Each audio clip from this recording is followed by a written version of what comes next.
नमस्कार और स्वागत है। आज हम बात करने वाले हैं उस मौसम की जो हर घर में दस्तक देता है। परीक्षा का मौसम। हाँ, परीक्षा का मौसम, कभी टेंशन बनकर तो कभी उम्मीद बनकर। और इस दौरान पेरेंट्स की क्या भूमिका हो, इस पर एक गहरी नजर डालेंगे। ये एक ऐसा टाइम है जब घर का माहौल पूरी तरह बदल जाता है। बिल्कुल मुझे तो लगता है बच्चों से ज्यादा पेरेंट्स स्ट्रेस में होते हैं। सही कहा। हमारे पास nurturing success a parents guide to exam support नाम की एक गाइड के कुछ बहुत ही दिलचस्प हिस्से हैं।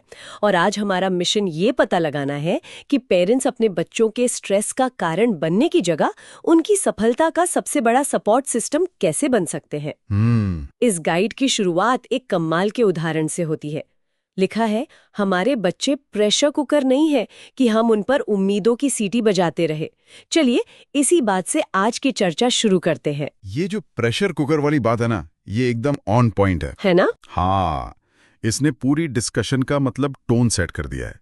ये असल में प्रेशर और सपोर्ट के बीच का जो बारीक सा फर्क है उसे एक लाइन में साफ कर देता है। गाइड का कोर मैसेज ही यही है कि इस मुश्किल समय में बच्चों को एक सख्त इन्विजिलेटर नहीं चाहिए, उन्हें एक शांत और समझदार साथी की जरूरत है। ठीक है, तो अगर घर को प्रेशर कुकर नहीं बनाना है तो फिर पहला कदम क्या होना चाहिए? गाइड का सबसे पहला सुझाव है घर में शांति का माहौल बनाना। अब सच कहूं तो ये सुनने में बहुत बेसिक लगता है। टीवी बंद, शोर कम, ये तो कॉमन सेंस है। इसमें क्या खास बात है? नहीं, आपका सवाल बिल्कुल सही है। पहली नजर में तो ये कॉमन सेंस ही लगता है। हाँ वही तो, पर इसके पीछे का जो साइकोलॉजिकल एंगल है ना, वो बहुत गहरा है। ये सिर्फ बच्चे को डिस्ट्रैक्शन से बचाने के बारे में नहीं है। अच्छा। हाँ, आप सोचिए जब घर में सब लोग धीरे धीरे बात कर रहे हैं, टीवी की आवाज कम है, तो ये बच्चे को एक नॉन वर्बल बिना बोला हुआ मैसेज देता है। कैसा मैसेज? मैसेज ये है कि तुम्हारी मेहनत हमारे लिए इम्पोर्टेंट है, हम तुम्हारी कोशिशों की रिस्पेक्ट करते हैं और इस सफर में हम सब तुम्हारे साथ हैं। ये उस घर को एक सेफ जोन बना देता है, एक ऐसी जगह जहां बच्चा बाहरी दुनिया के कंपटीशन से हटकर फोकस कर सकता है। अच्छा, तो ये सिर्फ शोर कम करना नहीं बल्कि सम्मान और सपोर्ट दिखाना है। ये एक नया नजरिया है। तो माहौल ठीक करने के बाद गाइड किन रणनीतियों पर फोकस करने को कहता है? मैंने देखा है इसमें दो चीजों पर बहुत जोर है। पहला तो है टाइम मैनेजमेंट में मदद करना। हाँ, एक बैलेंस शेड्यूल। और दूसरा, जो शायद हर पेरेंट के लिए सबसे मुश्किल काम, कंपैरिजन करना। हाँ, बच्चों की तुलना दूसरों से ना करना। गाइड में साफ साफ लिखा है, हर बच्चा अपने आप में खास है, लेकिन हम एक कॉम्पिटिटिव दुनिया में रहते हैं। क्या थोड़ी बहुत कंपैरिजन बच्चों को मोटिवेट नहीं करती? देखिए, यही तो सबसे बड़ा मिथ है। सच्चा? हाँ, पेरेंट्स को लगता है, और मैं समझता हूँ क्यों लगता है, कि देखो शर्मा जी के बेटे को ये कहने से मोटिवेशन आएगा। हाँ, कि मोटिवेशन आएगा, पर होता इसका ठीक उल्टा है। और ये शर्मा जी का बेटा तो एक नेशनल विलेन बन चुका है। हर घर में कोई ना कोई होता ही है। बिल्कुल, मजाक से हटकर ये बच्चे के आत्मविश्वास पर सीधा हमला है। ये उसके मन में मैं काफी अच्छा नहीं हूं वाली भावना पैदा करता है, जो सीखने की प्रोसेस में सबसे बड़ी रुकावट है। गाइड इसी बात पर जोर देता है कि पेरेंट्स को यह भरोसा दिलाना चाहिए कि देखो, परीक्षा के अंक तुम्हारे भविष्य का इकलौता पैमाना नहीं है। ये भरोसा ही बच्चे को हिम्मत देता है। और टाइम मैनेजमेंट वाले पॉइंट का क्या? गाइड कहती है कि शेड्यूल में 10-15 मिनट का ब्रेक जरूर हो, पर पेरेंट्स को तो लगता है कि भाई हर एक मिनट कीमती है, ब्रेक देना मतलब टाइम वेस्ट करना नहीं है। नहीं, बिल्कुल नहीं। और यही पर गाइड एक बहुत ही काउंटर इंट्यूटिव यानी चौंकाने वाली बात बताता है। ये एक तरह का ब्रेन हैक है। हमारा दिमाग एक मैराथन रनर की तरह नहीं, बल्कि एक स्प्रिंटर की तरह काम करता है। स्प्रिंटर की तरह? हाँ, वो छोटी छोटी दौड़ों में अच्छा परफॉर्म करता है। मतलब आप ये कह रहे हैं कि बच्चे को ब्रेक लेने के लिए कहना असल में पढ़ाई से भटकाना नहीं, बल्कि याददाश्त तेज करने का एक तरीका है। ये तो ज्यादातर पेरेंट्स के लिए बिल्कुल उल्टा है। एग्जैक्टली। इसे पोमोडोरो तकनीक से भी जोड़ सकते हैं। जब बच्चा 45-50 मिनट तक फोकस करके पढ़ता है और फिर 10 मिनट का ब्रेक लेता है, तो उस ब्रेक के दौरान उसका दिमाग पढ़ी हुई जानकारी को शॉर्ट टर्म मेमोरी से लॉन्ग टर्म मेमोरी में शिफ्ट करता है, उसे ऑर्गेनाइज करता है। अच्छा, तो वो ब्रेक वेस्ट नहीं हो रहा, वो असल में रिविजन का ही हिस्सा है। लगातार घंटों पढ़ने से तो दिमाग थक जाता है और जानकारी को एब्जॉर्ब करना बंद कर देता है। ये तो सच में एक आहा मोमेंट है। अब आते हैं उस हिस्से पर जो मुझे बहुत प्रैक्टिकल लगा। गाइड में कुछ ऐसे डायलॉग दिए गए हैं जो पेरेंट्स असल में इस्तेमाल कर सकते हैं। जैसे तनाव कम करने के लिए ये कहना, बेटा तुम सिर्फ अपनी मेहनत पर ध्यान दो, रिजल्ट जो भी हो हम हमेशा तुम्हारे साथ हैं।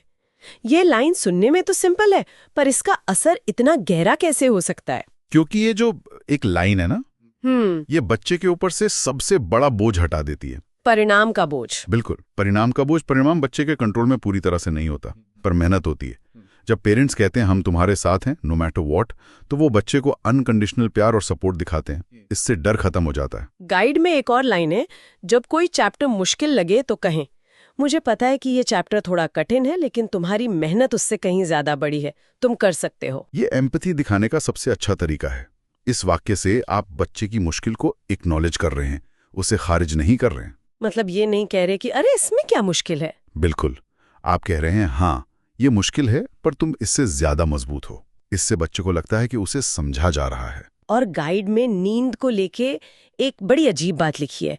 हम तो सोचते कि बच्चे को देर तक पढ़ना चाहिए, रात भर जागकर रिवीजन करना चाहिए, लेकिन गाइड कहता है अच्छी नींद भी रिवीजन का हिस्सा है। ये कैसे हो सकता है? सोना और रिवीजन तो दो बिल्कुल अलग अलग चीजें हैं। नहीं, ये साइंटिफिकली प्रूवन है। जब हम सोते हैं, खासकर गहरी नींद में, तो हमारा दिमाग दिन भर में सीखी हुई सारी जानकारी को प्रोसेस करता है। अच्छा। हाँ, जैसे एक लाइब्रेरियन किताबों को सही शेल्फ पर रखता है, वैसे ही हमारा दिमाग नींद में मेमोरीज को कंसोलिडेट करता है। अगर बच्चा रात भर जागेगा तो उसने जो भी पढ़ा है वो उसके दिमाग में ठीक से स्टोर ही नहीं हो पाएगा। मतलब ज्यादा जागने से फायदा नहीं, नुकसान हो सकता है। बिल्कुल। तो ये सलाह सिर्फ सेहत के लिए नहीं, बल्कि बेहतर एकेडमिक परफॉर्मेंस के लिए भी जरूरी है। ये सब सुनने में तो बहुत अच्छा लगता है, पर रोज रोज की जिंदगी में इसे लागू करना मुश्किल हो सकता है। क्या गाइड में कोई आसान चेकलिस्ट या फटाफट याद रखने वाले कुछ पॉइंट्स हैं? हाँ, बिल्कुल हैं। गाइड में एक बहुत ही प्रैक्टिकल क्या करें और क्या ना करें की लिस्ट है। चलिए उस पे नजर डालते हैं।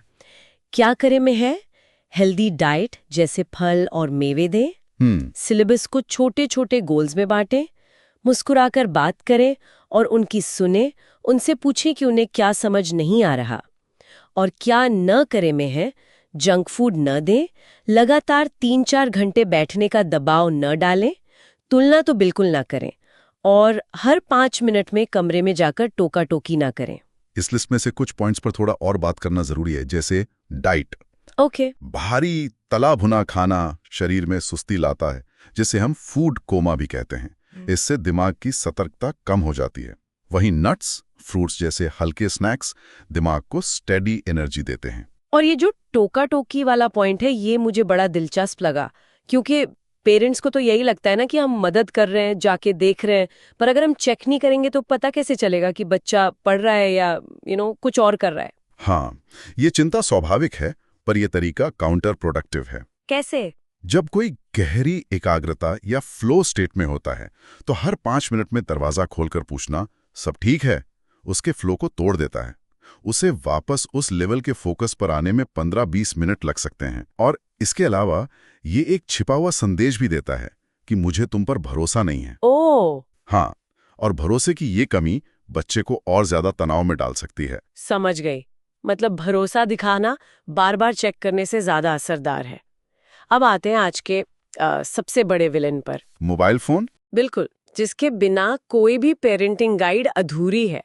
और यहाँ गाइड की जो सलाह है ना, सच कहूं तो मुझे थोड़ी इम्प्रैक्टिकल लगी। अच्छा, बताइए। गाइड साफ कहता है पढ़ते समय बच्चों को मोबाइल फोन ना दें। उनसे कहें कि जो भी पढ़ाई करनी है वो किताबों से करें। 1 मिनट, क्या ये आज के जमाने में पॉसिबल भी है? मतलब स्कूल के सारे असाइनमेंट्स, नोट्स, ग्रुप स्टडी सब तो फोन पर ही होता है। आपका सवाल बिल्कुल जायज है, और यही डर ज्यादातर पेरेंट्स को होता है। गाइड यहाँ टेक्नोलॉजी का दुश्मन बनने को नहीं कह रहा। तो फिर वो सिर्फ एक बहुत जरूरी बात पर ध्यान दिला रहा है। मोबाइल फोन सीखने का एक बेहतरीन उपकरण है, लेकिन ये ध्यान भटकाने का भी सबसे बड़ा स्रोत है। मतलब एक तरफ ज्ञान का सागर है और दूसरी तरफ सोशल मीडिया और गेम्स का दलदल। एग्जैक्टली। एक नोटिफिकेशन, एक मैसेज, या बस यूं ही कुछ स्क्रॉल करने की इच्छा, ये सब बच्चे को पढ़ाई के डीप फोकस जोन से बाहर खींच सकते हैं। और परीक्षा के समय जहां हर मिनट एकाग्रता की जरूरत होती है, ये छोटे छोटे भटकाव बहुत हानिकारक हो सकते हैं। तो फिर इसका समाधान क्या है? क्या बच्चे को दुनिया से काट दें? नहीं, बिल्कुल नहीं। और यही इस सलाह की खूबसूरती है। गाइड एक व्यावहारिक समाधान भी देता है। क्या?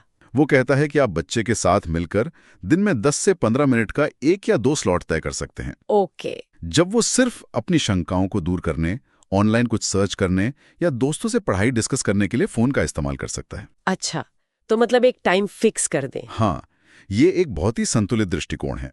ये टेक्नोलॉजी को नकारता नहीं है, बल्कि उसके नुकसान से बचते हुए उसका सही इस्तेमाल करना सिखाता है। ये बच्चे को अनुशासन भी सिखाता है। तो आज की हमारी इस पूरी चर्चा का सार ये है कि माता-पिता की भूमिका प्रेशर कुकर की सीटी बजाने की नहीं है, बल्कि उस कुकर का प्रेशर वाल्व बनकर तनाव को बाहर निकालने की है। बहुत बढ़िया सारांश है। ये घर को प्रेशर कुकर से सक्सेस इंक्यूबेटर में बदलने जैसा है। एक शांत माहौल, पॉजिटिव बातचीत, सही खानपान और सबसे बढ़कर बिना तुलना के दिया गया अटूट समर्थन, यही बच्चे की असली ताकत बनता है। जैसा कि गाइड की शुरुआत में कहा गया था, हमें उनके स्ट्रेस का कारण नहीं, बल्कि उनकी सफलता का आधार बनना है। बिल्कुल। इस गाइड में दी गई सलाह परीक्षा के दिनों के लिए तो बेहतरीन है ही, लेकिन जाते जाते एक सवाल है जो सोचने पर मजबूर करता है। बताइए। हमने जितनी भी बातें की, घर में शांत माहौल बनाना, बच्चों की तुलना ना करना, उन्हें बिना शर्त सपोर्ट देना, उनकी बातों को ध्यान से सुनना, ये सब हम सिर्फ परीक्षा के कुछ हफ्तों के लिए ही क्यों करते हैं? क्या होगा अगर इन सिद्धांतों को एग्जाम टाइम टैक्टिक्स ना मानकर पेरेंटिंग का लाइफस्टाइल बना लिया जाए? सोचिए, ये ना केवल बच्चे के परीक्षा के अंकों को, बल्कि सीखने की पूरी प्रक्रिया को और माता-पिता के साथ उसके रिश्ते को हमेशा के लिए पूरी तरह से कैसे बदल सकता है।